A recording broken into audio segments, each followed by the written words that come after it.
so good, and he ends up fighting like the number 2 seed.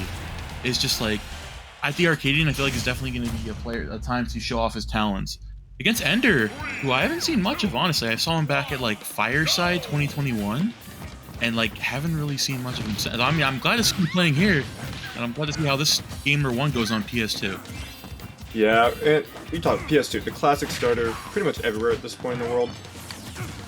A stage that benefits a lot of, honestly, it benefits top tiers the most, which I think we can agree Peach still is, even if the character does suffer against a lot of the DLC characters, but they're still really good against a lot of the main cast. I mean, see, like, I guess a character like Lucario's whole thing is living to super long percents, and then obviously and like as I say that, you SD at 90, that sucks. I think they're stuck in, I think it was a side B they accidentally pulled, and the end lag of that would push them way off the stage. And even with the recovery like Lucario's, it was too far out. The fortune, oh my, okay. It's a really good Aura Sphere. Let's see if you can finish through the edge guard here. Oh, just barely messing that up. Jukain back on the stage to see if you can pull through with the combo. Already at 50%. Like I'm saying, like I was trying to say earlier though, like Peach can just like explode you so early to kind of stop Lucario from getting to that scary 100, 120% to kind of pull off his crazy Aura shenanigans. You're at 105 now. This is where you got to be worried now. If you're Jukain, this is like, okay, now I'm actually fighting a real character. Yeah, waiting for an air dodge, they're getting the side B. I don't even know what hitbox to call that. Splash hitbox, I guess. The not grab. The not grab hitbox there, which doesn't kill to my knowledge, but it does apply a lot of pressure and damage, and it still sends them off stage. And of course, just as long as you can get someone off stage, that's where you can get, where you can do most of the work, especially as a character who has this ledge pressure that Lucario has. But it seems like Ender is not really concerned with that, and just trying to make sure that they're not getting hit, even if it means that they give up their advantage. Oh no, oh, never mind, you're fine. Amazing air dodge from Jukain. You're at 181. This is what Lucario tends to struggle with too. Even at that high percent, even at 100% with all that aura, you're still struggling to take a stock. Jukain taking full advantage. Peach with all his rage is a very scary character. Finding that back air, and this is just going to be so difficult. Okay, and you find the back air, but still you're a whole stock down against Peach. It's quite literally a very difficult uphill battle. Ender, it's going to be doable for Ender, but if Jukain is able to get like 1 or 2 decent strings, this game's going to be looking like it's going to be a wrap. Yeah, and I do think though, Aura does stack, I mean, it starts to affect when they're down by stocks too. Yeah, so it does. being down a whole stock is really going to matter if they take a lot of damage at, well, not even a lot of damage, if mid% with being at the stock down could be a game changer for how that last stock goes, but you actually have to take that second stock first. Exactly. I mean, Ender's trying to fight back now. You've got 83%. You're finally somewhat back in this game, but just like you could be out of it by the same breath, you know. Like if Jukain's obviously throwing out those back airs, and like the thing about Peach's back air, it's so deadly because it's like it's a combo starter, it's a good pressure tool, relatively low end lag, and it's a kill move if you find the right hitbox. So literally, Jukain's just kind of sitting here like, hey, you mess up your approach once, and you're just dead, bro. Like I still have 2 stocks to play with. This is literally the ball's in my court to the fullest extent. Yeah, especially with the weight of Lucario. He's not necessarily the super lightest, but he's not heavy by any means. Oh, wait a minute! Are you serious? I've never seen that shield break. Well, so he's 130% is doable unless you get hit by the crown. Yeah. Let us keep in mind though that Ender did die at 90% off a SD, which could have meant a lot for the how that other stock went, and let's see it right now. There it is. Jeez. Damn. I gotta say, that was crazy. Lucario has some of the best looking animations in the game. Like they look cool. The effects of them are pretty nice. And yeah, you just get a lot. Geez, Ultimate's such a beautiful looking game. I want to throw out a joke saying Delta Force is out there coaching, but I completely forgot that coaching is actually allowed for this event.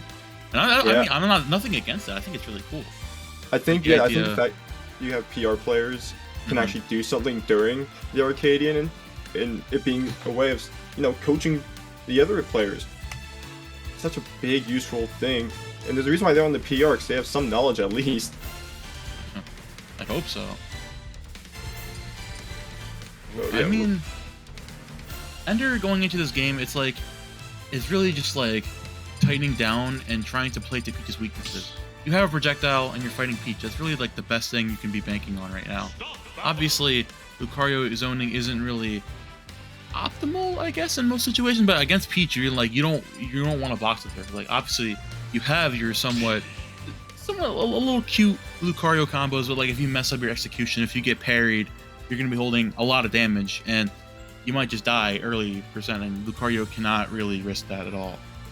You need to be on top of your stuff. Let's see. Did you see what stage we went to? Not actually. I always tell myself I'm gonna wait for them to pick the stage and I'm gonna say something about it, and I always forget. You know, we're on back on Hollow Bastion though. Yeah. So you do get a bit. You don't get as much space on this stage, but that platform layout could mean a lot for you.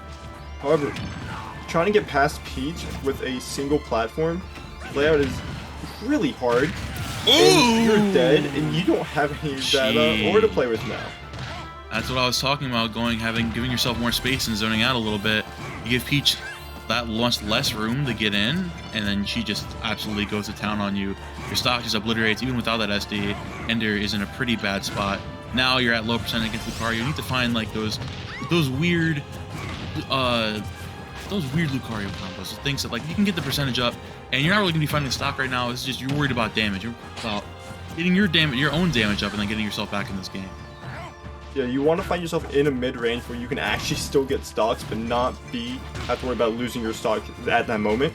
Mm-hmm. And around this 55%, you can start taking stocks. You just have to make sure you're not, you're able to get those hits in that matter.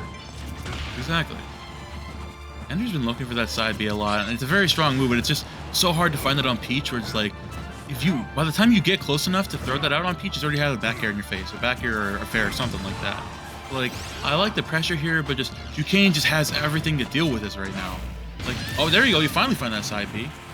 Lucario 90. This is basically even. Yeah, it's not. Yeah. One Aura Sphere, and that's an even game. That was a great amazing way to get recovery around there. Ooh, barely missing that smash there. Ender's still hanging on at 135. If we can get back from this ledge. Jukain putting all that pressure on. Nice parry. Not able to carry the second hit though. Ender's able to get back on the stage with all this rage. You could definitely make something crazy happen right now. Still alive at 151. Oh, we're about to something crazy. That's getting a bit stale, but it will probably kill in another time. That's not going to do anything. Yeah, Jukain needs to take the stock now, or else he's going to blow up at like 50. Oh, there you go. Okay. The fourth, that was going to do it. Very good stuff. Yeah, Ender has not been able to play the game at all in their max or rage percents, which is really hurting because they have to deal as much damage in the lower percents as they can, and they're just not able to do that much being at sub 50.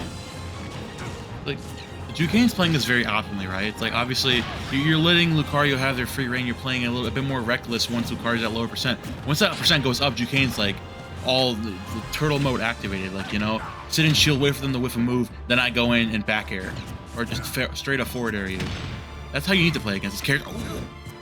That's how you need to play against this character. You cannot let him get those opportunities at high percent, because that's what's going to happen.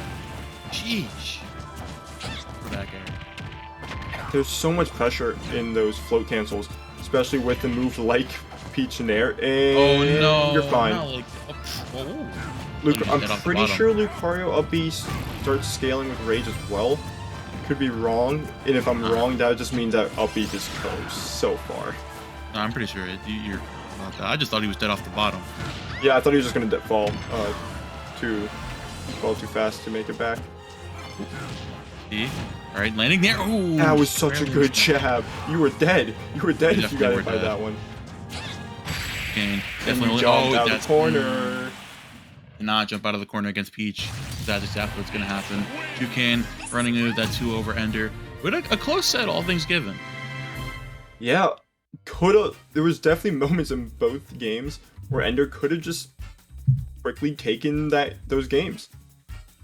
And it was actually really good composure on Jukain to take the stock, even with Lucario at 130% in a range where you could have died off one bad mistake.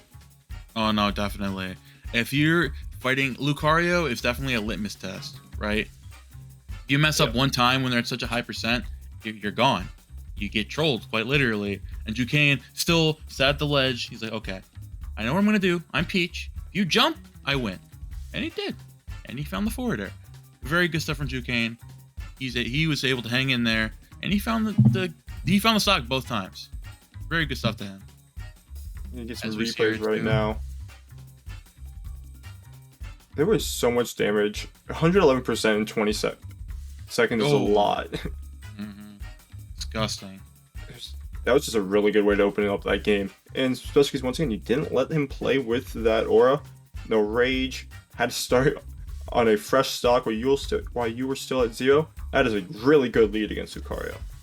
That's the thing, though. You can't... That's the thing about makes Lucario so bad, right? Like, your whole gimmick is you need to be close to death to do a lot of damage. Obviously, aura is good, but, like, considering it's on a character like Lucario who can't do much at those low percentages, if you have a player who fully accepts that you have to play lane once that aura comes out, if Jukain was able to do that, you can't do much. Your hands are quite literally tied. So, I mean, unfortunate, but again, good stuff to Jukain, good stuff to Enzer too. I think, honestly, I was expecting the Byleth, but I guess we never got to see it. That's what happens. Byleth is an interesting pick in the meta today. Of course,